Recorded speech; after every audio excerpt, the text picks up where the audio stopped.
Because 3 or 4 or 5 other things are going to come up later in the day, and whether you handle them differently or the same depends upon the day you're going to have. Because 5 more things are going to come up, and if you're still living and reveling in the crap of the first thing, you're going to go 0 for 5.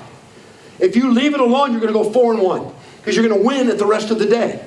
And that's your choice. You control this and your attitude. In the business, in your life, in your relationships. If you have troubles in your relationships, get help. If your marriage is in trouble, go get counseling. Start there. Go do something about it. Don't sit and complain about it anymore. It's not going to move you forward in your lives.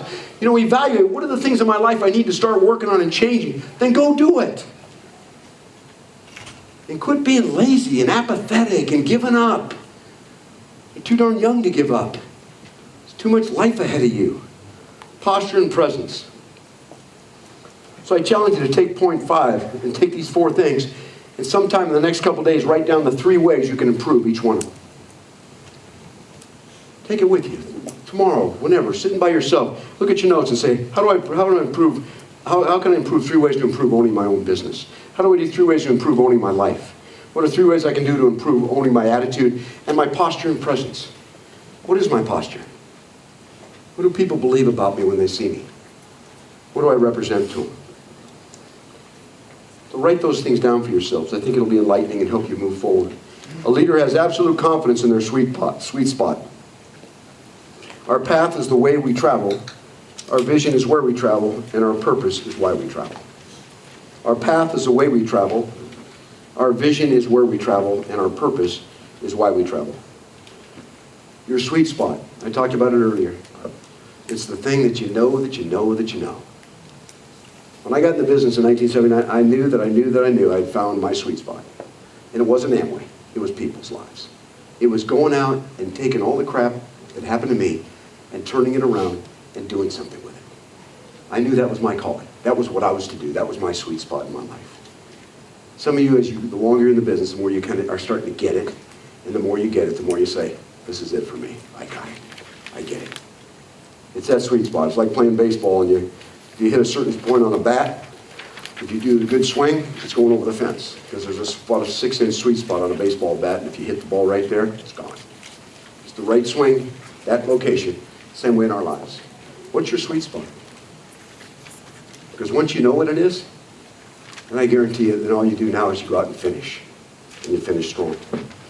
A leader has absolute confidence in their social style. Number 7, strengths and weaknesses. They look in the mirror and see who they really are. We've talked about the social styles. If you haven't read, the newest book that's just come out is called Wired That Way.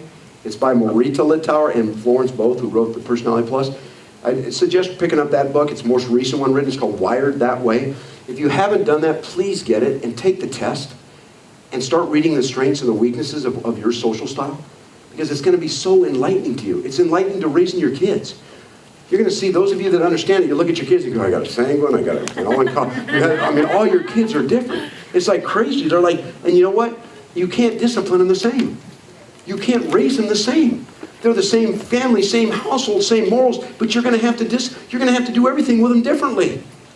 I mean, my oldest son was just a stubborn, argumentative. He's a wonderful kid. He's so bright that he could outthink me, so he always argued with me. And I'm bummed because sometimes I didn't win these arguments. But you know what? We'd argue, and he knew ultimately he had to respect me, and then it was going to be ended. But he would, and so he and I would go at it, and he's stubborn. And when he was a little kid, I'd smack him on the butt. My daughter is the most compliant. I don't think I've ever raised my voice at her in her lifetime. She's like this perfect child. And they're like in the same family, the same household. One of them I want to send away. The other one I want 5 more of. You know what I'm saying?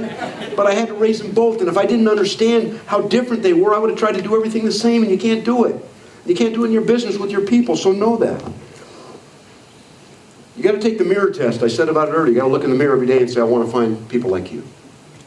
I just need to find people like you. I got to understand myself. I can't help you understand you till I understand me. And there's things about us we have to look past. If I, look back for. If I have a fear of failure, why do I? If I have a trouble with relationships, why do I? If I have these issues in my life, why are they there? That exploration helps us grow. It also helps us become educated so we can help our people grow. So you take the mirror test. Here's a great quote. It says, no one can consistently act in a manner inconsistent with the way he sees himself. No one can consistently act in a manner inconsistent with the way he sees himself. I had so many people in my business that would get started, really start tearing it up and doing well, all of a sudden they go stagnant, they go flat. And you know what I realized it was? They came to a point where they couldn't see themselves any more successful. They've sabotaged their own business and took it backwards because they were so afraid of what the next level was, because they couldn't see themselves in there. They were playing a good game, they were acting like a leader, but how long can you go being inconsistent with who you really are, trying to be somebody else? You can't.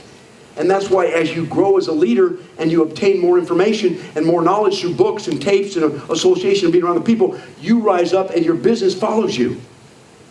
Numbers follow leaders. So the stronger you become as a leader, the more you deal with those issues in your life, the more your business can grow because you go to the next level. If someone's equal to your leadership, you're not their leader anymore. Someone else is. So that's why I always want to improve and get better so I could lead my leaders. And that for each of you should be your goal. Be the person that's the leader of leaders. I know that's Robert's goal. When I first started working, I want to be one of the top leaders in Beachbody, not just in my own business, but in this company. I want to shine in this company as a top leader. I love guys like that. And that's what you should want to do. Number 8, a leader gets it, the whole story. It's kind of what we've been talking about all day today. What are we really? Somebody said to you, what's Beachbody? What would you say? What would you say? Oh, tell me that Beachbody thing. What is that? What would you say? Who are we really? Tell me, who do you think we really are? What are we really about? Are we about Shakeology? Yeah. Are we about P90X? Yeah. Is that it? What else are we about? People's dreams and vision? Yeah. Are we about people looking healthier? Yeah. We're about all that stuff. But what are we really? You need to know the answer to that. Because when I ask you that and you share that with passion and emotion, I want to know more. If you go, oh, well, we're kind of, you ever seen an infomercial? Like P90X, work out, it's really cool, really bitchy. Very cool thing. Right? That's who we are? Who are you? Right? What's your business? You got to learn to answer that, you guys. About what really it is to you. And if it's nothing more than P90X, it's going to take a while for you because you need to get a little deeper commitment. And when you get it, like we're talking about here, when you get it, what we really are, because see, I believe if you really got it, you could not talk to 10 people tomorrow about what we are. Because they need what you got. They're dying. They're dying, literally, physically dying, the world. The people around us that you walk by every day are going to die. You have dads who will not see their kids go to college or get married. We have grandparents who right now want to see their grandkids, and you know what? They're going to die. And yet we have a message, and not only a death physically, but a hopeless death that so many people are living right now. Your friends, your relatives, who try to act like, I live in Orange County. They buy things they don't want with money they don't have to impress people they don't even like. That's where I live, okay? Everybody looks good. They drive Mercedes. I just had a coach come in Rochester and spend a couple days with me in Orange County. And she goes, does everybody drive cars like this? Because it's all Mercedes and Lamborghinis and Ferraris. It's crazy. Those people can't afford them. I guarantee you most of them are going to lose their homes, but they ain't losing the image. Right? But people around us are living this hopeless life. And if you get it, then how can you fear talking to somebody tomorrow? How can you fear worrying about what they think about you because you want to help them in their life? It's like, please, I want to help you, please. Please let me help you. No, it's like, I got something you need. You know what it is? It's me and your life. That's kind of what it is. It's me and your life. I may not say that to them, but I believe that. Because if I can just spend enough time with them, they're going to believe differently than they do today. And that's who I want to be in their life, and that's who you are in their life.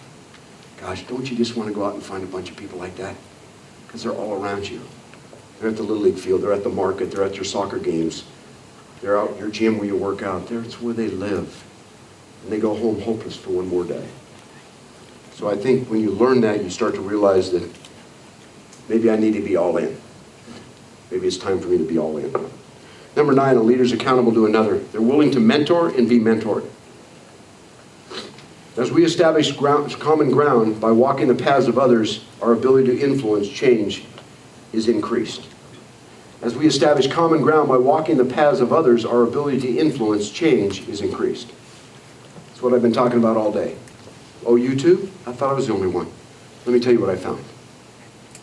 You know, C.S. Lewis, a friendship's born when we both agree that we've walked the same path. So many of those people are out there like you guys. Maybe not exactly the same, but the same types of things. Accountability. Find somebody to mentor you guys. Get somebody in your life who you trust. You know, some of us use somebody for a spiritual part of us, someone for marriage, maybe someone for the Beachbody business. But find somebody who you trust that will mentor you. And those of you here today and say, well, I don't really know who my upline is, my sponsors, go upline, find out, ask questions. There's got to be, I guarantee, I know the top level leadership in this business. It's who I work with. And I promise you, if somebody calls them in their downline and says, I need help. I want to go 15-star diamond. I want to go 10-star diamond. I need someone to love on me. I need someone to help me. I'll work as hard as I can work. And if you call any one of us, you know, if I had a business and you're in my down, you're going to get my time. I'm going to qualify it. I'm going to say, okay, here's do this, this, and this, and call me back. I'm going to see how serious you are. And if you do and you keep coming back, I'm going to keep talking to you. So if you're here today and you haven't had someone to learn the business from, go find them. Work upline till you find that person who will, and then turn around and give it to somebody else. You know, mentor. You know, there's a great book by Tony Dungy called Mentor Leadership. It's a great book. If you haven't read it, about the power of mentoring and how important it is in our lives for men and for women. So be willing to search out for a mentor, and then turn around and be willing to be mentored. Point number 9, characteristics of a leader. Number 1, focus. If we chase 2 rabbits, one escapes. If we chase 2 rabbits, one escapes. We all have so many things we do in our lives. We're parents, we're moms, dads, we're husbands, wives, all these things. But when I talk about focusing on this business, it doesn't mean you give it 100%. I mean 100% of your time. But you give it 100%. You have to have things every day that you're going to do. At the beginning of the day, what are the 10 things you're going to do in your Beachbody business? What are they? Listen to my CD on how to start a new coach. I give them, here's 10 things to do. Right? Do them every day. At the end of the day, check all 10 off and go to sleep and feel good. Don't check off 8, don't check off 7. Right? So you need to figure out what those are. You need to focus. I was on a call one night with Chalene Johnson, and she was doing a call for Platinum Presenters, and she didn't know I was on. I just listened in because I like to hear what she has to say. And at the end of the call, she said, any questions? So I opened up my mic and I go, Chalene, this is Craig. She goes, oh, what's going on? Because I've known Chalene before she was ever Chalene Johnson famous. Both my sons played football for Brett Johnson, who was the head football coach at Mission Viejo High School, where my kids both went, and I knew Brett and her before she had even cut one video or anything, so I'd known her for years. So I said, let me ask you a question. I said, if you lost everything today, gone, all your income, your multi-million dollars, your fame, everything, what was one word that would describe your future? She said, focus. That was the word. I'd focus on the one thing I'm great at. What is the one thing in your life you're great at? What is the one thing in your life that you know, I'm good at this? Is it people? You know, is it motivating? Is it speaking? What is that one thing? One thing that you're great at. Is it influencing lives in this business? I'd take that one thing I was good at, and I would give it every bit of passion, every bit of effort, every bit of ounce that I have of everything I am. And I think for some of us, we need to get to that point to build a big business. Focus. All this is going on. Focus. When I was a kid, we used to use a magnifying glass. And maybe some of you have done this, but we used to use a magnifying glass, and you could take a leaf and burn your initials in it. And we used to blow up ants, which I don't want to say that, because now I'm going to be on CSI or Criminal Minds or something, like he started out burning ants or something. But anyway, you know, but the thing that's interesting about it, if the light's too big, nothing burns. But as you move the what's it called? Magnifying glass, as you move it and it gets finer and finer, it burns. Okay? So some of us are up here with our Beachbody business. If we'll go down and take that thing down to that fine burning point of focus for 24 months, that's it. 90-day increments. From this day, 90 days from now, that fine point burning tip of focus, you'll have a huge business. No question about it. It can't stay, the light can't stay up. It's got to get fine-tuned to where it burns. And that's what each one of you are going to need to do to move forward. Humility. Humility. To me, it's the most significant thing in leadership. If you look at the top of the leaders that I've had a chance to get to know in Beachbody, the humility part of their life, Tracy Morrill, Doug Fitzgerald, the different people that you watch their lives and they live a life of humility. It's not what they've done is a big deal, but it's not to them. Because they know they never would have gotten to where they were if they didn't take a bunch of people with them. So it wasn't about them.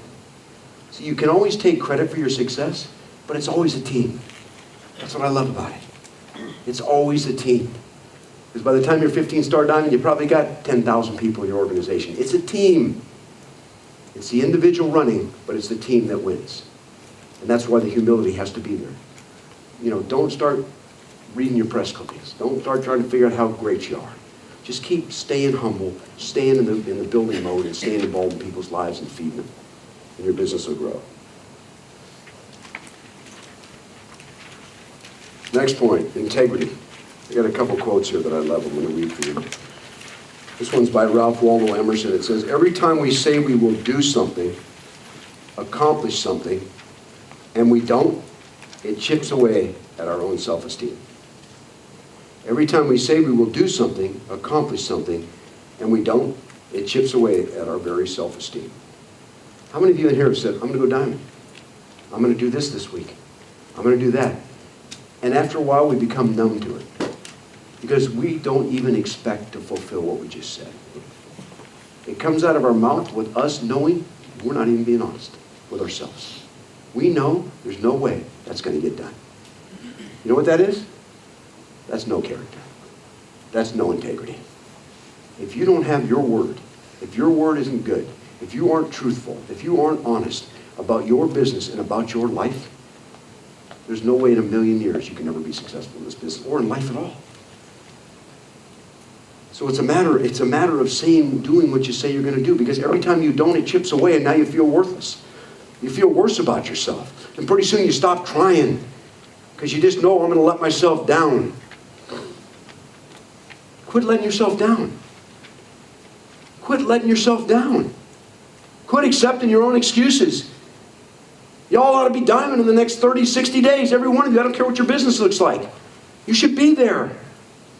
Quit letting yourself down, and pretty soon it's okay to fail. That's hogwash. It's not okay to fail. If you knew the next 30 people you showed this business to would get in, how quick would you show them? How fast would you show the next 30 people if you knew they were all getting in? Well, crap, I'd be on the street corner with a sandwich board, right? How do you know they won't? If you knew you couldn't fail, how big would your dream be? If you knew it was impossible to fail, you can't fail, how big's your dream now? It's scary. But we dream small because we don't want to fail. I say dream big and don't. Dream big and don't. Dream big and don't. Dream small and don't. Maybe some of you go, God, if I could just go diamond, great. Do it. Do it. Say you will. Tell someone else you will. Be accountable to someone, and then don't fail. Don't let them down or you, because it's integrity. It's character. I cannot find language of sufficient energy to convey my sense of sacredness of private integrity. I cannot find language of sufficient energy to convey my sense of sacredness of private integrity. Is your word good? Are you who you say you are? Are you authentic to yourself, to your family, to your business? Or you got everybody fooled? Especially in your Beachbody business. You got all your downline fooled? They think you're doing it. You say the right things. You look good. You wear your P90X shirt every time you see them. So everything looks good. Are you real? Are you authentic as a leader in this business? Or have you just learned the right rhetoric to keep getting by? You know the answers to that. A life of true integrity encompasses the private and the sacred. Wholeness and holiness become my ever-present companions. A life of true integrity encompasses the private and the sacred. Wholeness and holiness become my ever-present companions. You can't separate them out. Sacredness, holiness, intertwined with integrity. That's what you were designed to do, is be honest, to be truthful, and to live that life.